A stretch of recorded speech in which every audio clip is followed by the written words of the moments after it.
Bandiraɓe assalamu alaikum wa rahmatullahi wa barakatuh. On kofnama on gelanama khairuji ɗuɗɗi ɗi duniya be alahira. Mon moɗon bi'etero Abdulkadiri Abubakar inchallah. Hande bo Allah lamiɗo hoddiri e gardi be videowol kesol dow ko larani téléphone Android. En bolwan video meɗen dow téléphone Android bandiraɓe. Yimɓe ɗuɗɓe ɓeɗon biya ɓeɗo tokkam hedi privé am ɓeɗon biya yam batterie téléphone ɓe wala tena ɗume on probléme majum bandiraɓe.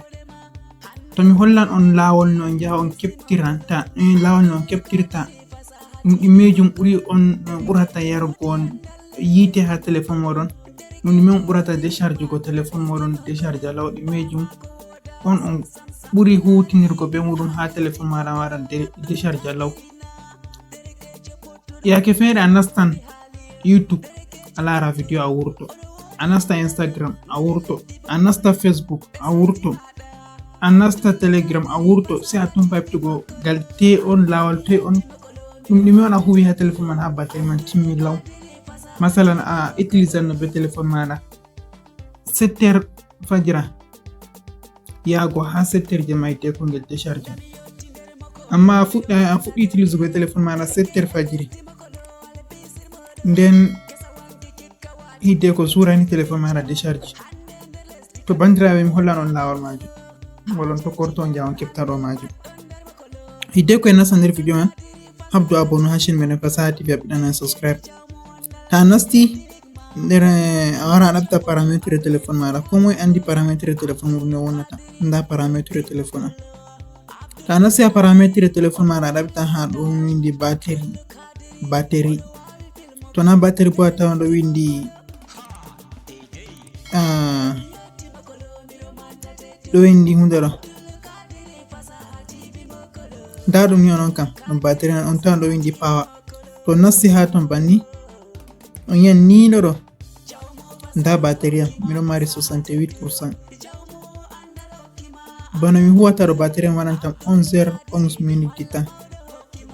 To sai on gara on nasta ha te batterie setting mana batterie paramétre ko bo paramétre batterie. To a nasti ha ton sai a wara a nasta ha dow haɗo battery usage. To a nasti ha ton waddante banni, to bandiraɓe waddanima banni ha ɗo nda screen ɗo je premier 26% yarata nder ɗiɗi be minti 19 yari en batterie 26%. on ɗo screen ɗo ɗum labri téléphone majum kenan. Labri téléphone to en bi labri téléphone nda ɗum ɗo ɓesda ɓusta en kanjum man ɗo yari en batterie ko watta 26% nder 2h19 minutes. CapCut nder 53 minutes yari 19%. Caméra nder 2h27 minutes yari 7%. KineMaster 6% nder 19 minutes yari batterie 6 minutes. Haɗɗon a heftata kadi bandiraɓe kala ko ɓuri yarugo ma batterie nder application ji maɗa. Ta ustan nastugo nder application man ta effasan application man to noy ɗo on lawol majum bandiraɓe. ɗo on ragare video meɗen. Mi hofno mi melanaki on hayruji ɗuɗɗi sosai. Assalamu alaikum.